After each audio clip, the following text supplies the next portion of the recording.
waxaan se jecelahay madaxda halkan fadhido ay wasiiradu ugu horeeyaan inaan u sheego xafiiska imtixaanaadku inuu qaranka weligiiba hor socday marka la eegay ilaa halkuu imtixaanaadku gaadhay runtii way naga maqan tahay gobolka badhan oo kale ilaa buraan ayuu xafiiska imtixaanaadku imtixaan ka soo qaada waxaa kaloo maamul daadejinta isbeddelka la socotay annagu waanu ka sii horreyno 2015 2016 ayaanu gobollada dalka oo dhan shahaadadaha u daadejinay gobol walba waanu geyn jirnay taasna ha la ogaada iyadana inaanu horeba usii samaynay iminkana 22 bay ahayd xafiiskan markii runtii aanu samaynay waxaan aad iyo aad ugu hambaliyeynaynaa madaxweynaha jamhuuriyadda oo runtii isaguna sidii aanu u habaynayba gobolkiiba la yidhi dhammaanba dadku ha la iskugu wada yimaado taana waxaa weeye guusheeda wasaaradda waxbarashada runtii leh markaan taa intaa kaga tago horena gobollada waanu ugu soo qabannay markii koowaad maaha hadda ka hor waxaanu ku qabannay saaxil siiba degmada sheekh waxaana qorshaha iyagu ahaa in sanadba gobol lagu qabto hadduu ilaahay idhaa natiijada imtixaanaadka hadduu alla idmo sanadka dambena waxaan rajaynaynaa in awda lagu qabto hadduu ilaahay idhaa marka waxa weeye waxaan samaynaynaa markaa waxaan uga dan leenahay in mar walba mataqaana aynu aan caasimaduun la joogine la socdo ka ku sii xiga ceerigaaba saasaynu wadi doonaa hadduu ilahay idhaa kusii xiga ilaa baran waynu wadaynaa hadduu ilaahay idhaa marka intaa halkaa kaga tagno sanadkan waxaa jiray wacyigelin fara badan oo imtixaanaadka ah markaad eegto natiijada ardayda runtii waanu ku farxnay sanadkan sababtoo ah imtixaanaadkuna jiitin badan ma lahayn sababtoo ah imtixaanaadka ardayda sanadkan laga qaadayay waxay ahaayeen dhowr imtixaanaadka waxaad moodaa marka la eego wacyigelintii iyo ardaydoon cidna cid isku halayn aad iyo aad ba u fiicantahay natiijada sanadkan ardayda imtixaanaadku waxaan ugu bushaareynayaa ina aad iyo aad sanadkan uga wada wanaagsan yahay sanadadii kale marka taasina ardaydaan ugu bushaareynayna waxa kaloon jecelahay inaan waxa kaloon runtii jecelahay inaan u sheegno waalidiinta waa laga shanqariyey barasaabkii daad mareer baa ka shanqariyey inaynu horta ogaano sideedaba waalid waxaa la yidhaha jiitinku eg waa khasaaro adigu aad gacantaada ku doonanayso waayo waxaan rabnaa adduunyadu waxay maanta isku haysataa waa dhaqaale iyo hubkii mataqaanaa nuclearka ahaa de haddii ardaygaagu ku fakiray inuu nin nuclear haysta inuu ka suga natiijo oo isagu adiga waxaa khasaaraya wixii aad ardaygaaga ku tabcaysay marka waa inuu waalidku fahmaa macallinkuna fahmaa ardayguna fahmaa ciqaab ma aha imtixaanku jiitinka lala dagaalamayaana ciqaab ma aha anigoo aad iyo aad ugu hambalyeynaya wasaaradda waxbarashada sanadkan iyo sanadkii horeba dagaal adag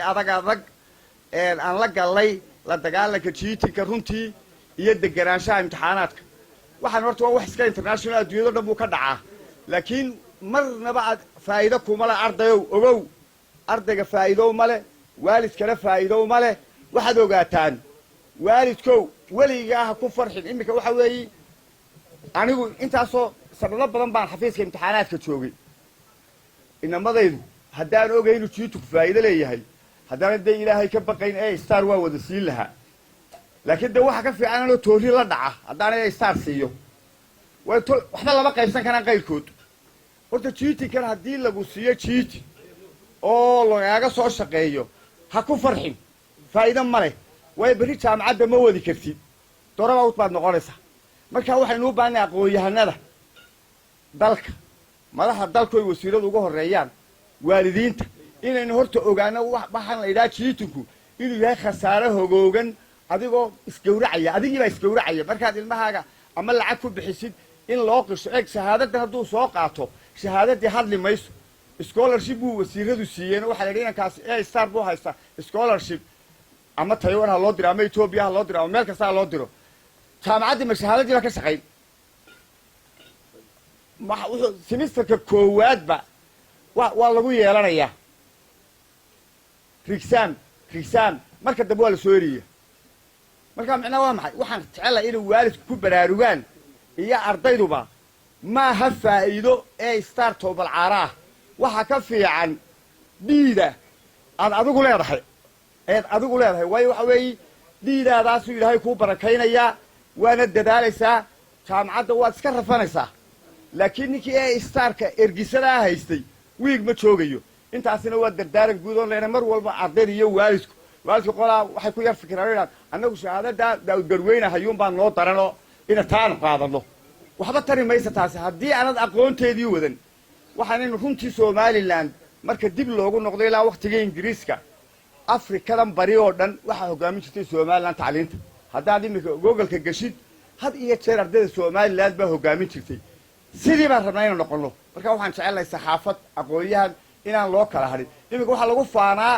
jiitika sida loogu kala xariisan yahay inaan waxaan rabnaa tii soo celino ahayd aqoonta waxa kale oo runtii jecelahay inaan halkan iyagana uga mahadnaqo waalidiintu ku soo tacabtay ardayda sanadkan imtixaanka u sii daynana runtii oo waalidka deysnaan halka ku iibinaysa tamaandho ayaa laga yaabaa inankii 8 ka saarto form 4 ka saarto marka waxa weeye tacabka iyagana ilaahay miisaanka xasanaadka ugu daro ardaydana waxaan ka rajaynaynaa inay noqdaan kuwii diintooda iyo dadkooga iyo dalkooga ba anfaca mid niyaro kale waxaan rabay in uu maqan yahay filan inaan saaxiib nahay baa burca jooga كل ما لها إسقاي معلنها مرنا أنا ومعلنها عدة معنين سام نعمسه وحلا محمود حسن محمود حيد حسن بلي والمقية هاي معنا وحن كوضع وبهاش قبيلات الله ينادي فايدة هاي بردي شيء أنا يا حسن بلي بيرتي لو وش على كله هاي دول بو كله وحلقي أباين لو ولا كيسين ونا أدير كيسين ونا أدير كيسين كانوا دول بسي أنا يا إسقى kolka laga reebo ra'iisul wasaarayaasha guriyaha loo jooga wax alla waxaan kala leeyahay ma jiro hadoo bahashan qabyaalada indhaha ina tiraysa waxaan jeclaa maanta inuu joogo laakiin waxaan ogahay inuu maqan yahay waa la ii sheegay waxaad ogaataan labada ilaahay dartiisa xasan 4 sano dhow baanu saaxiib nahay baydhabaanu ka soo wada shaqaynay gobolo badan baanu ka soo wada shaqaynay maanta waxa weey caruurta iyo reerkayagu waa walaalo waa family friends baana waxa weey midkaana wuxuu ku dhashay anu waxa ku dhashay Togo Jaale isagoo waxa laga yaabaa hawdka Burcayna ku dhashay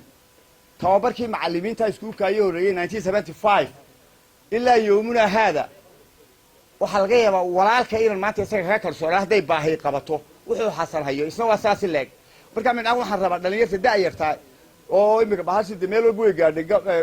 bariga galbeed laakiin xagan baa lagu yar xataa inay bahashu aad xoog ugu yar leedahay bariga marka waxaan oran lahaa bahashaasi qabyaalad la yiraahdaa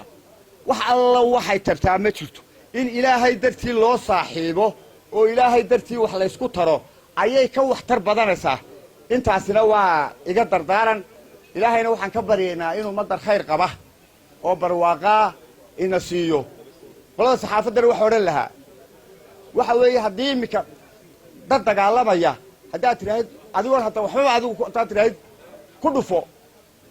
kaa wax ku dhuftay waad la leedahay dambigii waxaan ka rabaa war saxaafadda markaan cayda la isku marinayo saxaafadda war in maadilin ilaahay ka boqo wixii xun ka reeba ha ku raaxaysan fiyuuskan ilaahay baa iimaan risqa ilaahay baa bixiya waxa weeye wax diimiga islaan daawud caayis halkaas timaad cayda baad ku raaxaysanaysaa wax alla waxay taraysaa ma jirto colaadu ma ka sii kordhaysaa haddii islaanta inuu bari soo jawaabto iyadoo kala idigu waa ku marka waxaan oran lahaa war dadka waaweyn caytabaya makarafoonadu wax isku marinayo malaa'ig baa garbaha idinka saaran ittaqullaha haysa ma kunta wattabi'u sayyi'atu alhasanata tamhuha wa khaliqun nas bi khuluqin hasan nabi maxamed waa ka dardaarankiisi ilaahay ka baqa meel kasto joogtaan xumaantii ka dhacdana wanaag ka dambeysii dad kala akhlaaq wanaagsan kula dhaqan Soomaaliland cadawga Soomaaliland uu badan yahay in ay soconaysaa waraabay iskama celiyo waan hawlaa jiracayga kacda markaan ka dad waaweyn oo iskaga jawaabaya ma taqaanaa aflagaada ama hanjabaad ardaydii yareed waxaas maqlaya dadku macallimiintu oo macallinkuna ay tigis buu leeyahay annagu waxaan jecelahay dadkooda wanaagsan marka waxaan ilaahay ka baryaynaa ilaahay ummadeena bogooga burcada isku mariya aamiin dhaha waa maalin mawlide ilaahay saxaafadana hay noo hagaajiyo oo maadariya ilaahay baa risiqa haye kay wax xun sheega ay maadariya hasiib buunbuuninne haddaad rabtaan midhiya laba ka soo qaato inaga jara wassalaamu calaykum waraxmatullaahi wabarakaatu